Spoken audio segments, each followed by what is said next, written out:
Well, hello everyone. It's Paul Barter here from the RIC Centre, and I just wanted to welcome you to our event today. Thanks so much for checking in with us. This is the first in the number of events that we put together that we call the E2E COVID-19 Survival Toolkit. And today's conversation is about innovative marketing. I'm Paul Barter. I'm an entrepreneur in residence at the RIC Centre.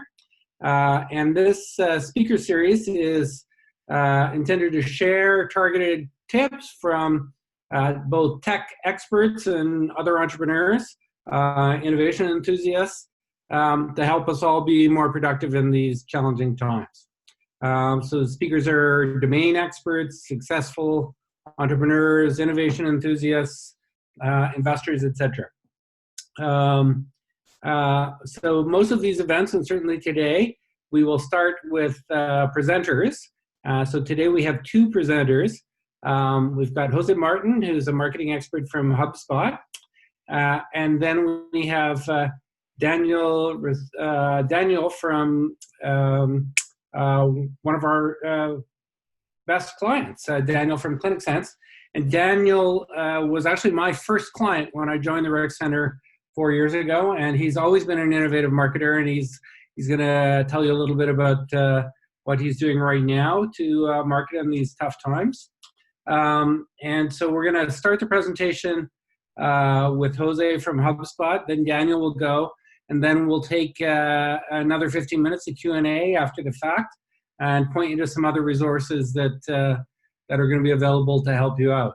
We're also going to highlight some other things that we're doing in this series and tell you kind of what's upcoming soon. And we are also recording this presentation, and we're going to post it on the website after the fact.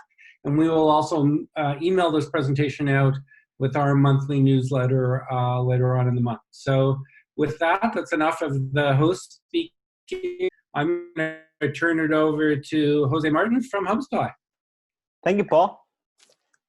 And hello, everyone, and thank you for coming. And I know it's hard sometimes to take time off in a way during these really hard days where, regardless of us working from home, it seems to be more work today than there was like a month ago. I don't know if you're feeling the same thing. So I'm glad to be here and join you and add a little bit of what I've learned at HubSpot and from what HubSpot has been doing, but also from what I've read and research regarding, how do good companies approach times like this, times of crisis, times of unexpected kind of black swan macroeconomic events. And so we're going to market through uncertain times like this. I'm going to share my screen real quick, and I'm going to go a little bit quick on the content. Just please let me know if you can see a giant kind of orange screen that says HubSpot. Excellent. So again, I'm going to go through a bunch of content, and my hope is that we can cover this in 25 minutes or so. So we have time for the people from ClinicSense and also for Q&A. But the slide deck I'm going to share through RIC Centre. So please know that you're going to have the recording, but you're also going to have these slides. So even if I'm going too fast over them, know that you will have access to them later on. So I'm going to get started. And again, today we're going to talk about marketing during uncertain times and how to stand out from the crowd. And I'm Jose, as Paul mentioned. I'm from HubSpot for Startups. I'm not going to talk a lot about HubSpot for Startups, just that we have a great partnership with the RIC Centre. But if you want to know more, just go to hubspot.com/startups. I am a former entrepreneur. I currently work at HubSpot exclusively with startups and helping them grow. So that's kind of a little bit of my background. And today we're going to cover three topics. The first is, how are we going to start shifting from a defense mentality, which occurred in the first few weeks of this whole thing happening, and how we start transitioning to a more of an offense mode. How do we kind of rethink the way we approach the situation to play offense and keep our companies growing, especially, oh wait, someone is saying they can't listen. Can you guys hear me okay? Okay, cool. So Aman, I think that's probably on your side. So again, we're going to talk about shifting again, sorry, from defense to offense. Why is it important to keep marketing during this time? But how do we do it, right? Like the do's and don'ts of marketing through these times, because you can do it the wrong way. And instead of creating goodwill and good relationships that allow you to grow when we come back from this, you can actually hurt relationships and hurt your brand if you don't do things the right way. So we're going to talk a little bit about that. And then I want to kind of move into this concept of how do we approach this situation from a cash preservation mentality. And if you're a startup and you've received funding, or you're funding your own startup, if you have advisors, you probably heard the word cash preservation in the last 3-4 weeks. And what I want us to do is rethink from cash preservation and think more of cash optimization and what that means. And again, we're going to try to cover this in 20 minutes. So it's going to be a little bit fast, but again, if you have more questions, you'll have the slide decks, but also if you have more questions, feel free to reach out to me via LinkedIn and I'll be glad to help out. So the first thing is, as I mentioned, we're going to talk about switching from defense to offense. And your world probably looks a little bit like this. This is not exclusive for startups. This is applicable to any type of company out there, but you may have seen this happen. The first few weeks of this situation we're going through, you probably were playing defense, right? How do I take care of my customers? How do I take care of my employees so they stay safe and healthy? And how much money do we have? Kind of, you started running scenarios. So for those of you who are in the very early stage of a startup mode, you probably were looking at, okay, what's our run rate? What's our runway, for our startup? Do we have 6 months? Do we have a year? Do we have 2 months? And how much more can that runway be depending on different scenarios? Like if we lose 25% of our customers. So you were running P&L scenarios, and that's the right thing to do. That was the right thing to do in the first few weeks. Now, you're right now between that midterm and long-term section where you're still playing defense. You're still paying close attention to your financials and to your KPIs and how everything is moving to give you an idea of how to preserve your company. And you'll keep doing that for the next, few weeks, and if not in the next 3-4 months, for sure. But you need to start thinking about offense as well. How do we kind of start understanding and internalize what's happening, what's changed, and how can we adjust to uncover new opportunities and pursue those opportunities? Where are we going to invest our time and resources on so that we can keep the machine going? So that we can keep growing as a company? Companies like HubSpot, we're always on like high aggressive mode, but we're a little bit more established, and we can start thinking about, going through these times and preserving a certain momentum. But if you're a startup, you can't quite think that way. You can't think, well, let me see if we can go through the next 12 months of recession and try to preserve our company for the next 12 months. You have to keep growing because you need to get the next round of investment. So you need to be a little bit more aggressive than more established companies are right now. So need to be aggressive. So how do you stand out? If you say, okay, yes, I buy into this, we're going to be more aggressive, we're going to be playing offense now, we want to market, we want to invest in getting customers, getting more revenue. How do we do it in an empathetic way? How do we lead with empathy? So empathy is a key word. If you're doing marketing and sales, empathy is the number one word you need to be thinking about, you need to be training your teams about right now. You can't be doing stuff like this. You can't be using COVID as a clickbait if you're doing marketing. Like, that's a big no-no. Plus, you're not going to stand out. Everybody's using COVID in the subject line. So don't do it. Please don't do this. And definitely don't market just playing a blind eye to the contextual world we live in. Like, you wouldn't be selling suitcases for travel right now. Like, that's just a gigantic punch in the face of your customer. So definitely don't do this. So don't use COVID. Try to avoid that word. Try to go back to the root of what you do and how you can help with the context of the times we live in. And the most important thing you need to be thinking about right now when you're thinking about offense and how you market is you need to think, how can I be helpful? That's the number one thing. If you're thinking of innovative marketing right now, how do we market through these difficult times? The number one thing we said, it was empathy. The number two thing is, how can we be helpful during this time? And so what are some of the resources that we can create in our companies because of what we do and because of who we are that can help others, right?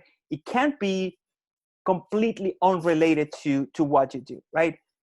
If you have nothing to do with remote working or helping people work remotely, you shouldn't be doing a lot of things about remote work because that's not how you're relevant during these times. So you need to figure out what that is for you. But again, just try to have something that is helpful for your target market and try to add value.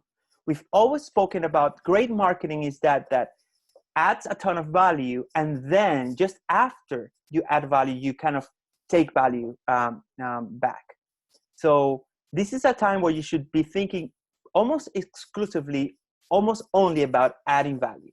And so how can you add value? Now, a company like HubSpot, which has a machine of content creation, we have a whole segment of our website dedicated to education series, blog posts, research, stats, everything that you need to do to kind of adjust to these times. And that's because HubSpot has that skill set, that we have the content muscle and we can do a lot of that. But even smaller companies can also reshift the resources they use for marketing and try to create content. Now, it may be a little bit more simple. It could be just a webinar. It could be just a blog post. It could be just an initiative that you're running for your customers or for your market. But again, just try to be helpful and add value with empathy and genuine desire to help, right? Customers are really smart, especially in mass, and they're going to really know if you're genuinely trying to help or if you're obviously pushing product or an agenda. So just be honest with what you're doing. If you're trying to mask, trying to sell or pushing an agenda in a framework that you just want it to appear helpful, people are going to notice that, and you're going to be in a worse off situation than you were if you were not doing marketing. So be genuinely aiming to help your market, and hopefully try to focus on like your target market. Like that's your expertise. You have a company because you had a problem for a specific type of person that you wanted to solve. So you know that person, you know the problems they go through, you know that persona very well. You should be in a great position to understand what are the resources that you can create for them to help them through these times. So that's kind of like the mentality, right? How do you market through hard times? Always be helpful. Try to be helpful first and add value. Now, I want to kind of dig a little bit deeper on why it is important to continue marketing during this time. Now we're shifting, right? We're being more helpful. We're maybe being less direct, or less percentage of our marketing is about our product, but we're trying to build relationships, right? And one of the things that I found is, this is a really, really hard time we're going through. But it's not the first hard time that businesses have gone through. Now, it may be the hardest, but it's not the first. So there's been recessions in the past. There's been hard times in the past. And there's a lot of data that if you look back can tell you what companies did during the recessions that allowed them to be well positioned for when things came back to normal. And that is an important thing to understand. We're going to come back to the normal. And so the question is, how are you going to be in the best position possible to come back and be in a strong competitive situation? So McKinsey actually did a study on recessions, and this is a while back, and they looked at 2 or 3 recessions, and they looked at what the people who came out of them stronger did. And what they did is they didn't cut spending. What they did is they actually refocused their spending.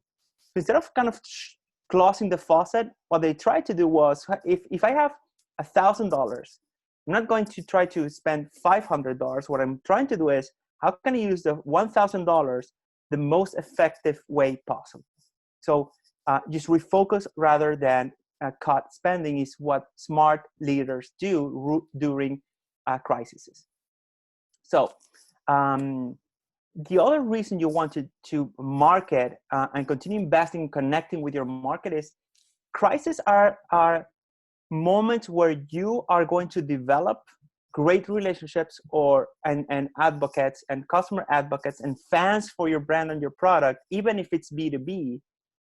It's also the time that if you don't do the things the right way, you're going to have a lot of detractors coming your way, a lot of people talking negatively about you. So it's a good time to invest in developing relationships. So you can see a lot of companies doing this. You can see Google, Facebook, HubSpot, of course, is doing a lot of good things as well. Slack. Businesses are adapting because we understand that these are relationships that we're building. They're going to be hard to break because we were there for them in the difficult times. And they're going to be there with us when things come back to normal. So they're going to become potential customers, potential advocates of our brand. So the real question is, when we come out of this, who is going to have the goodwill?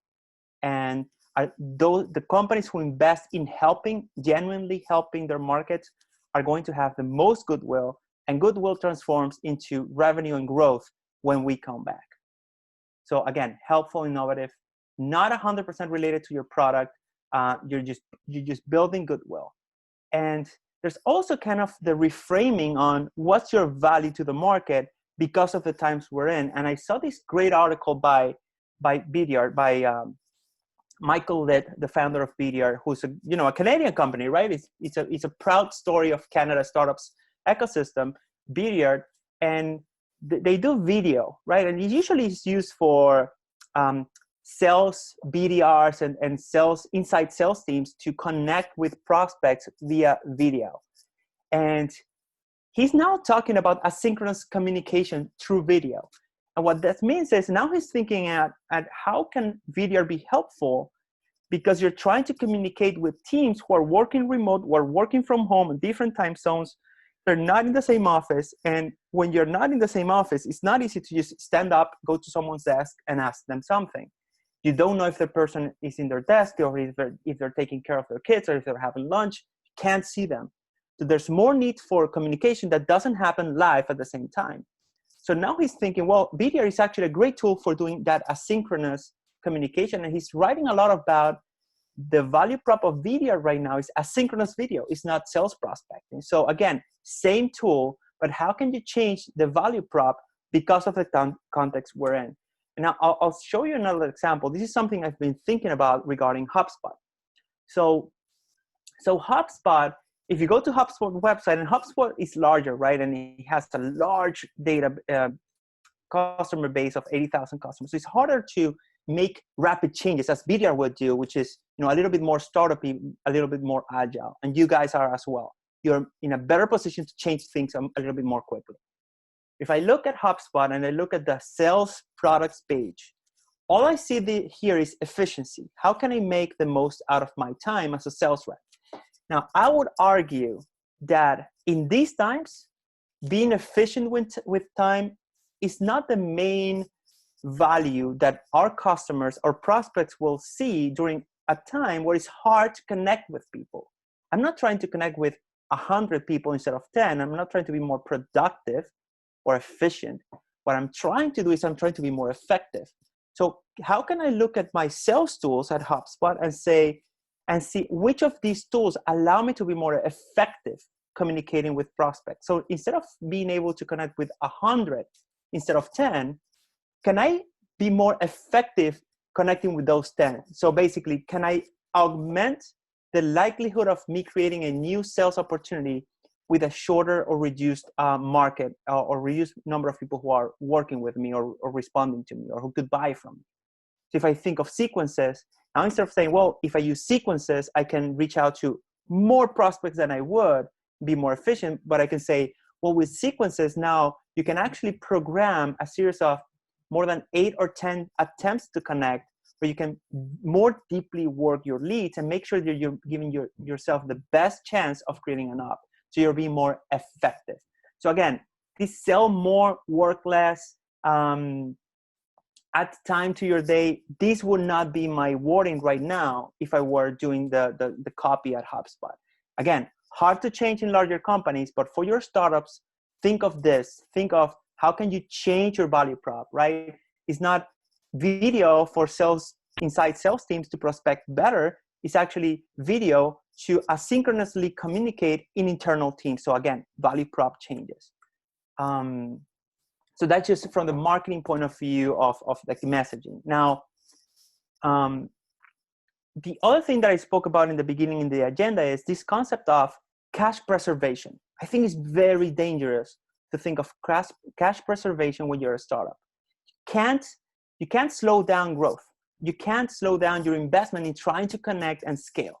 Now, it's hard to scale during a recession, but instead of thinking of preserving cash, what I would urge you to consider is think about optimizing cash. And the way you optimize cash, in my world at least, is you measure everything. And what I mean by that is, for me, a company is a bucket, right? You have a faucet of revenue coming from the top, and this is coming from new customers usually, or from existing customers who are buying from you over and over again.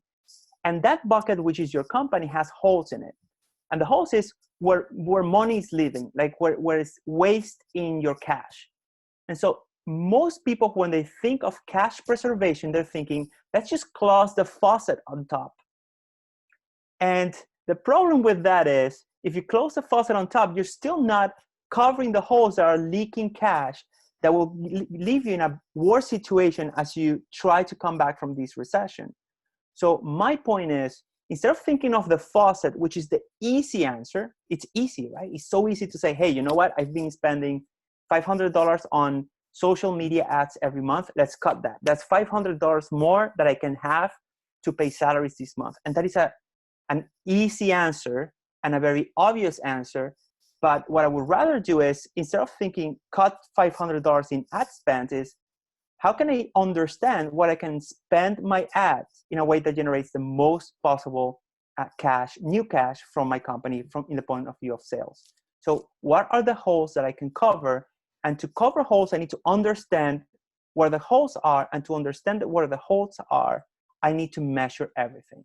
So very simple way of measuring growth, and this is new business, is from a digital marketing point of view, there are basically 3 levers you have for growth. In digital marketing is how many people are looking at you, so your traffic. How many of those people who are looking at you are leaving you their information, that's your conversion rate. And then how many of the people who left their information, so your leads, how many of those leads are becoming customers? So the question is not reduce the amount of money you are investing in growth, but where should those $1,000 a month in growth be invested? Should it be in acquiring more traffic? Should it be in optimizing your lead generation or conversion activities? Or should it be on making sure those leads are being converted into customers? So where do you invest the money? So those are the first 3 levers. And the next thing is, when I want to kind of double click, I have something I call the opportunity table. I used this with a lot of my partners before. I worked with marketing agencies helping customers kind of implement inbound marketing. And the first thing we went through to kind of make sure that the money that was being invested in the marketing resulted in revenue was this opportunity table. The opportunity table is, you look at your marketing assets and you look at it from 3 points of view. You look at how much traffic they're generating, how many leads they're generating, and how many customers they're generating. You could actually go a little bit further and say, how many dollars are they generating? And that is very important. Like, for example, at HubSpot, we learned that if we market if we get leads from Facebook, their average purchase value is lower than the leads that come from Google Ads. So those things are also important to look. But if I look at this opportunity table, I look at views, I look at conversion rate, and I look at customers generated, and I start seeing where should I invest my money. So in this case, I have a services page that is generating a ton of views and it's not generating leads. So I need to kind of optimize that services page for conversion. Should I add a chatbot? should I add a CTA somewhere more visible so that more of those 38,000 views convert into leads? So that's just one quick example. Now, what you have on that column on the left could be anything, right? It could be your digital ads channel. It could be Facebook versus Twitter versus Google ads. It could be different Twitter campaigns. It could be your blog articles. It could be your sources of traffic. It could be organic versus paid ads versus social. So you put your assets on the left, and then you create this where is the opportunity table, and it will point you to the right element to optimize your cash generation, and you're changing your mentality from cash preservation to cash optimization. Now, I want to finish with this last segment, talking about the biggest hole that you may have in your company right now, especially during these times, is people leaving, customers leaving, churn. And that is usually one of the biggest holes you'll have in your bucket, or also one of the least expensive ones to cover. So how are you addressing this right now? And this will be a great opportunity for you kind of to talk with other founders and what they're doing. And hopefully we'll get some examples also today from ClinicSense. But what are you doing to make sure you're preserving as many customers as you can? And what can you do to do that? And one of the things is you need to be very transparent about what you're doing for them. So Sky is a telecommunications company in Europe. And they're very upfront about how they're helping through these times, and very transparent. HubSpot is doing the same thing. We have a page saying, here's everything we're doing for you.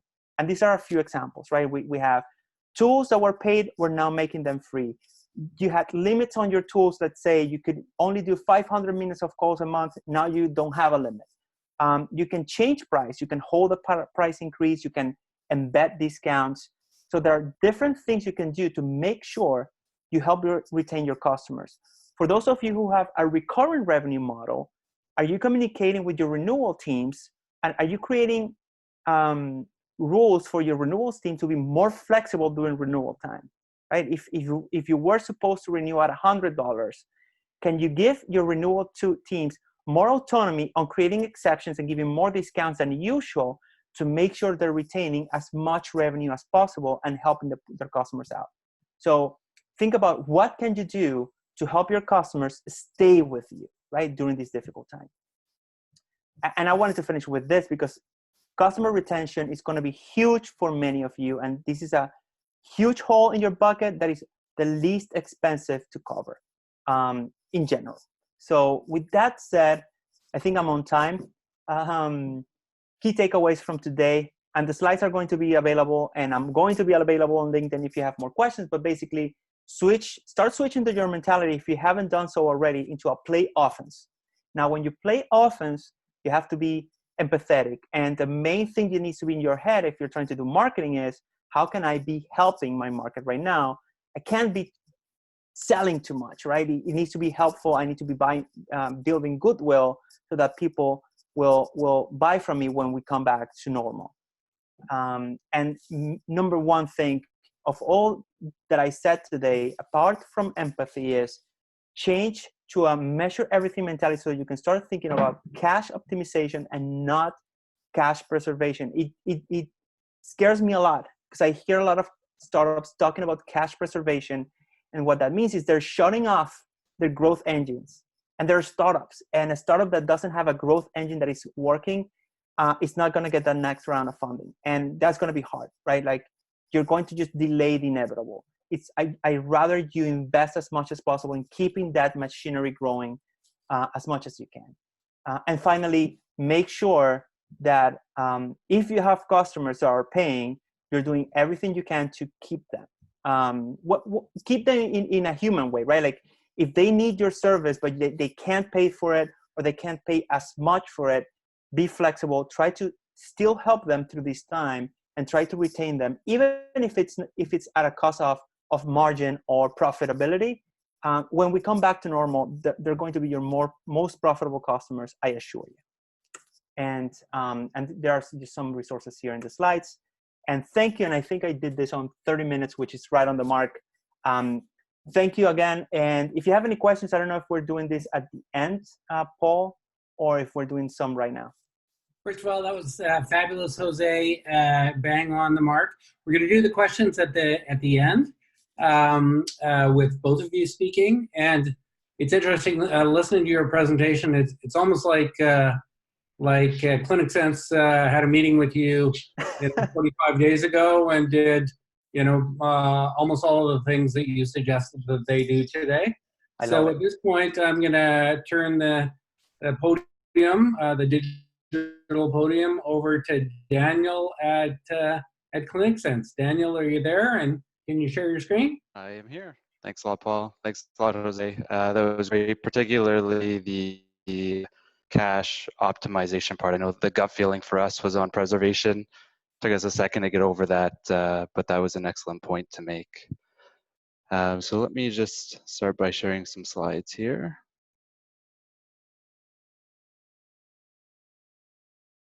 All right. Okay, so at ClinicSense, we offer clinic management software to massage therapists, and that's so that they can spend less time managing paperwork and spend more time with their clients. And so I thought a interesting place to start for us would be at the beginning of March.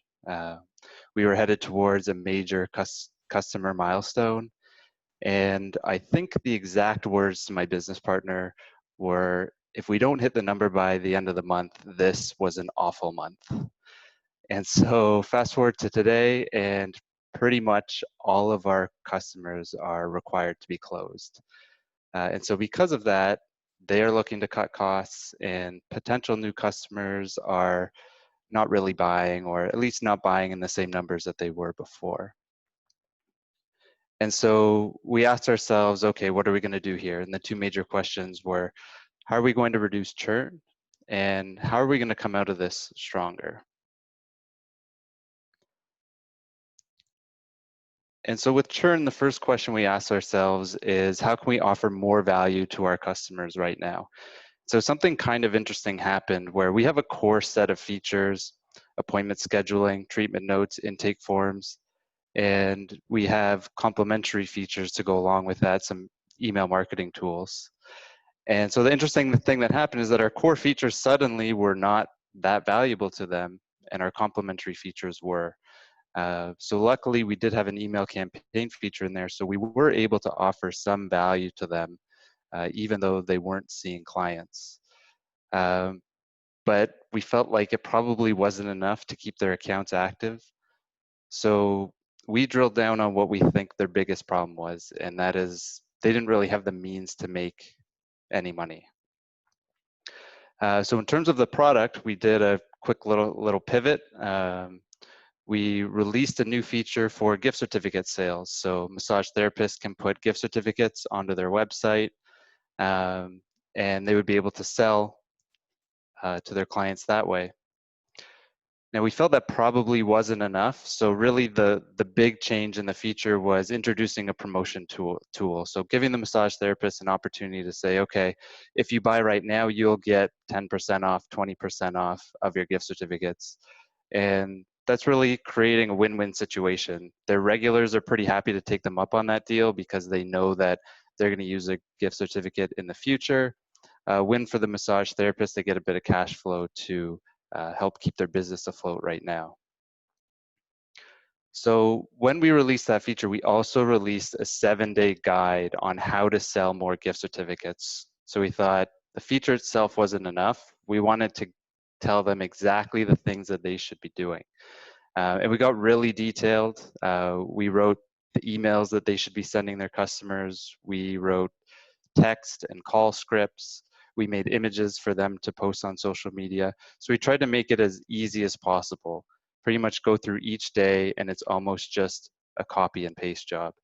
And we invested a lot of time in that because it just goes back to churn. If we were going to be the way that they could make money right now, then they were going to keep their account active.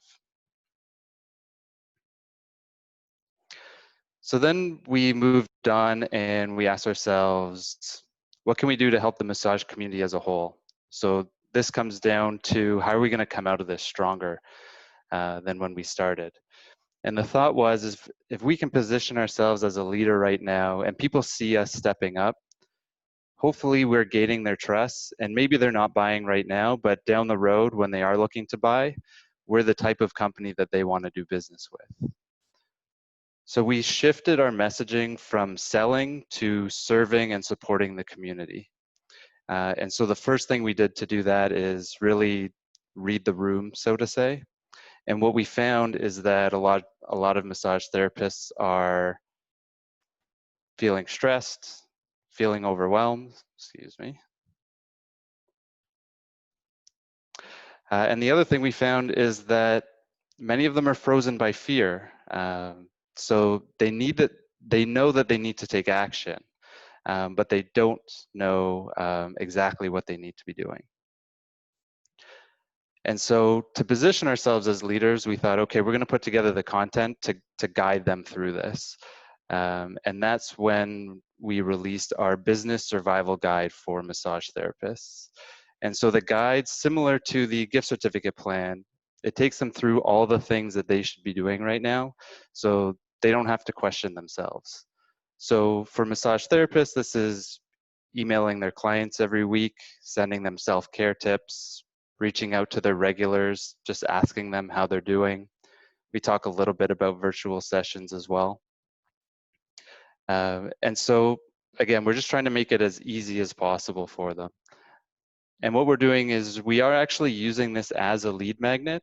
So for our own customers, they're getting this guide, direct download link. And for anyone that's not a customer, they're going to give us their email address.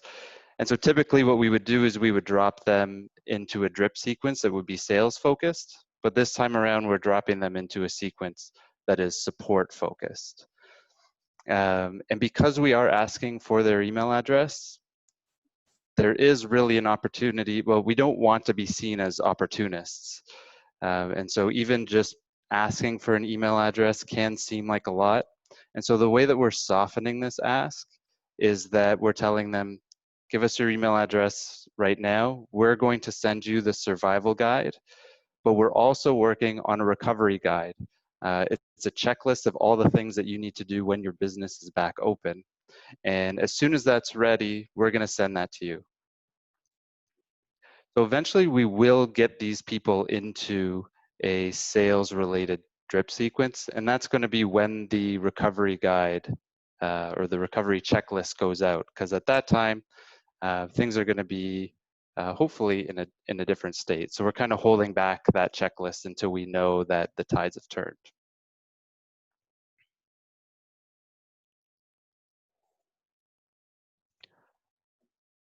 So then we started thinking about, it's really not business as usual right now. So what are some outside of the box ways that we can help our customers and help the massage community as a whole? And one thing that we know is that massage therapists are required to get continuing education credits. And so with all this time on their hands, seems like a great way to spend their time is getting new credits. So this is totally outside of the scope of ClinicSense and what we can help them with. But the one thing that we do have is we have a really big community through our own customers, through social media. We have some Facebook groups as well. So we have about 20,000 massage therapists within our network. And so we went to a continuing education provider who did strictly online courses.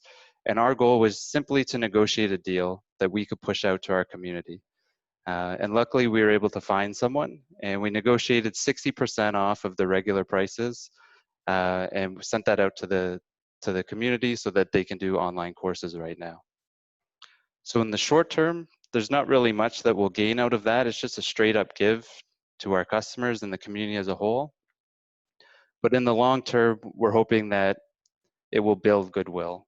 So hopefully people are seeing what we're doing right now, seeing that we're trying to go above and beyond in terms of supporting the community. And when they are ready to buy, we are the type of company that they want to do business with. So it hasn't all been sunshine and rainbows. We have had people pause their accounts. We have been extending renewal dates. We have been giving discounts to people. But I recently received this email, which does give me a lot of hope that we have been taking the right approach and that we will come out of this stronger than we were going into it. And so that's everything from me. I will leave my email address up there. So if anyone's in a similar situation and they want to connect with me, you can go ahead, send an email. I'd be happy to chat. And if you want to bounce some ideas off me, be happy to do that. So that was fabulous, Daniel. I really appreciate that presentation.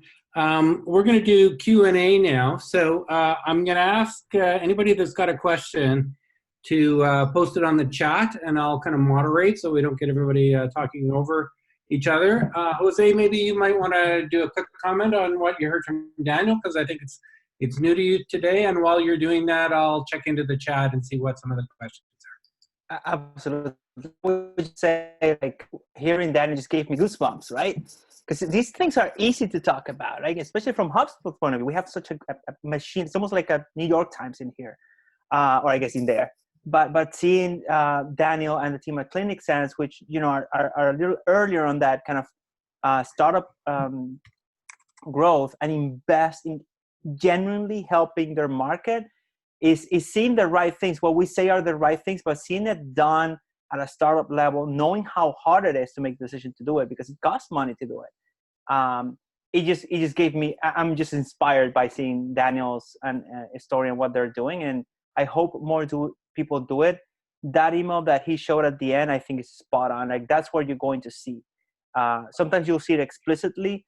Sometimes you'll see it in a more indirect way. But what we say here at HubSpot all the time is the main lever for growth in 2020, 2025, regardless of what's going on, is your main lever for growth is always going to be your customers, your happy customers. If you have happy customers, you're going to grow much more rapidly than if you're investing a ton of money on sales and marketing. So just well done, Daniel, and just inspired by what you shared.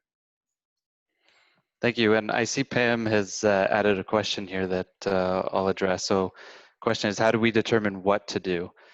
So I imagine that's in regards to the guide specifically. And yes, we did talk to trusted clients. So we have a segment of clients that we stay in contact with regularly. And throughout, what we've been doing is we've been sending out an email once or twice a week that's just simply sharing ideas that we have heard from the community. So we're even saying, you know, this idea isn't directly from us. We're just out there listening, and we want to share ideas with you. So every week we've been sending out new ideas, and every time we send an email, we're asking people, if you have an idea as well that you would like to share, send it to us and we'll push it out to the community. So it's become kind of a nice snowball effect in terms of sharing ideas. And nobody seems like they're, you know, greedy about saying this idea is mine and I'm going to use it for myself. Everyone's really trying to support each other, which has been nice to see.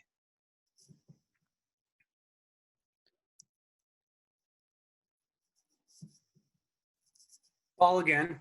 We're still waiting for some questions to come in.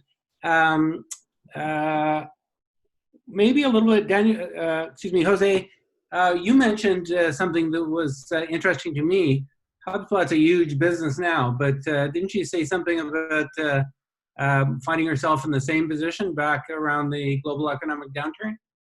Yeah, and I asked around, right, and I think that the team inside is developing content around how we went through, and there's actually, I saw a slide somewhere that talks about all the companies that are huge now, that are more than $1 billion in valuation, that were like a pre-seed or seed or Series A level startup back in 2007, 2008, HubSpot being one of them, and how they've kind of survived. And what they have in common is kind of what Daniel showed right now. Like, you keep investing on showing you care. And we call it empathy. We call it add value before you extract value. We call it be helpful. It really is, you're showing you care. Like, you really care. Like, Daniel didn't create the guide for the massage therapist and how to survive during this time only because he's thinking about getting revenue from them later. he's genuinely worried about them. He genuinely cares about them surviving this period and being helpful. That's what I mean by being genuinely helpful. So if you look back at HubSpot, we kept investing a ton.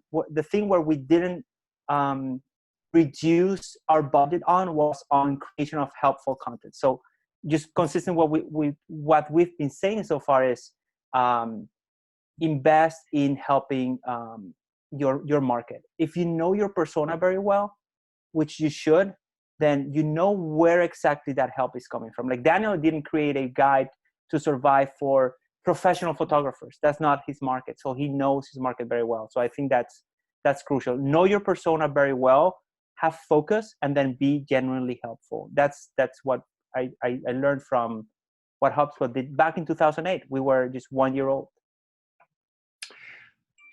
Well, that's great. Now let's see what we've got here. Question, supposing some established competitors in a company's particular market being particularly over-leveraged financially, are there any recommendations on how to leverage marketing to aggressively take market share without appearing to be predatory? I'm sorry, can you repeat that? So basically, if you have competitors that are, in a perhaps a tougher financial situation than you are, how can you go after their clients without, being creepy, predatory? I'll answer first with one quick question I read from Brian Halligan way back when. And he said, because we were the smallest, right? And we still are. Like if you look at a Salesforce, like it's 100 times larger than HubSpot. Now, I believe personally that we're a better tool, but of course, right? And I feel we're a better company. But the point is, we can't outspend Salesforce. But what we can do, and this is what Brian Halligan, our CEO, said back then, is we can out-help them. So we can be the most helpful.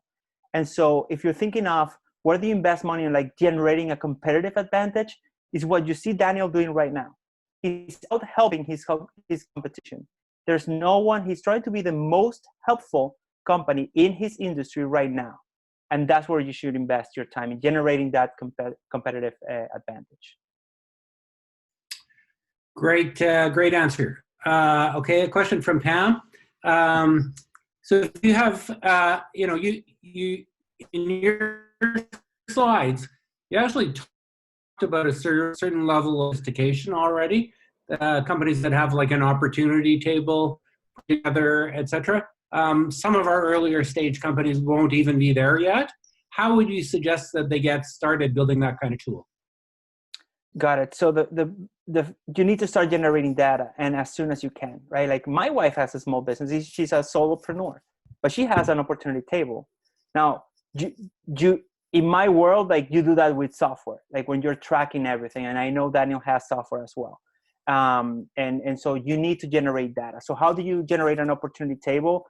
You start trying to use software that allows you to measure these things the best way you can. And then where there are holes, you make educated guesses. But my wife has a business, is as a business using these kind of data generation tools, probably a year. We already have enough data to have an opportunity table. But what you need to start tracking, you need to start generating data. So how can you do it in a very short term? I don't mean this to be a plug, but this is the tool I know. HubSpot has free tools that you can download today, and you can start tracking traffic on your website, conversion on your website, and connect it to a free CRM to start getting a little bit of a sense of where most of the money is coming from. So you can invest more time or more resources there. Yeah, sounds great. My dad used to say, ride a horse in the direction that it's going. So, make good decisions. Well, we got over 50 people on here, but many of them are being shy. So I think I'm going to kind of wind us down at this point and say a couple of other things before we go. First of all, thank you so much to both you, Jose and Daniel, for your support today. I really appreciate it. Daniel, you're not just helping the massage therapy community, but you're helping the entrepreneurship community and in the GTA and beyond. So we appreciate that.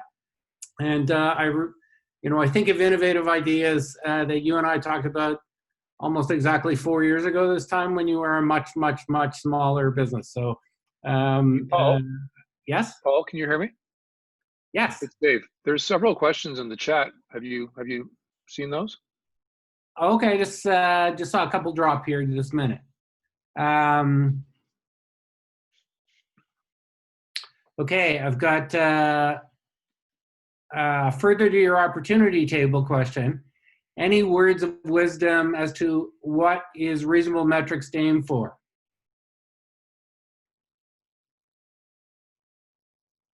Still there, Jose? Yeah. I forgot I was on mute. So, great question. What those conversion metrics are? If you go back to that traffic to lead to customers, conversion rates, what would that look like? And it changes by industry. So, rule of thumb is traffic to lead conversion should be around 2%.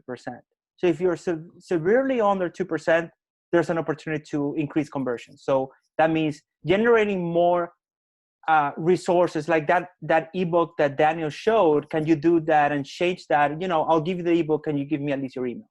And so that's a conversion tactic, or having a chat bot in your page that has a ton of traffic. So generating conversion mechanisms. So if you're very well under 2% of conversion, there is a huge opportunity to increase lead generation.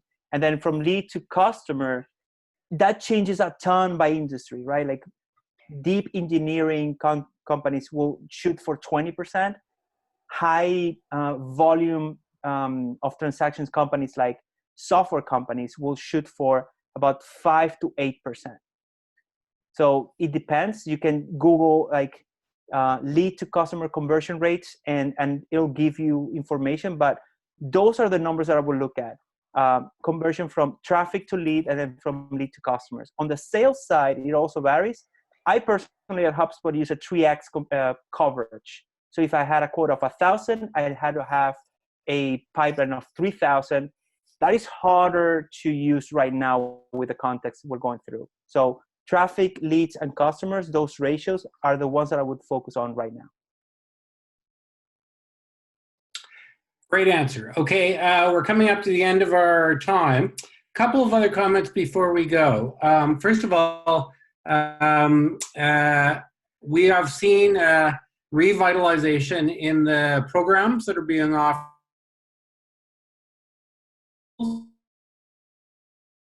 So go to the RIC Centre website, and you can see, check out the COVID-19 resources for business on our website, and you'll see several particular opportunities that enable you to apply for funds or taxes or support employment, those types of things. So I suggest you go there, have a look. Want to announce our next event in the series.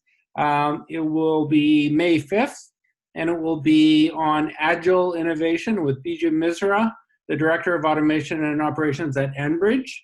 And I want to thank you for joining us today from the RIC Centre and other Ontario Innovation Centres, including the Innovation Factory, Innovation Guelph, Innovate Niagara, Haltech, Tech Alliance, and WeTech. And finally, one more time, I want to say thank you so much to Jose and Daniel for your stories today and your coaching. It's been fabulous. Appreciate it. We'll be sharing it again on the website and via emails. Thank you again for all of your time today. I hope you got value from this. We look forward to connecting you with you at our next event. Have a great day. Thanks for moderating, Paul. Thanks, Paul. Bye, everyone. Thank you. Take care. Bye.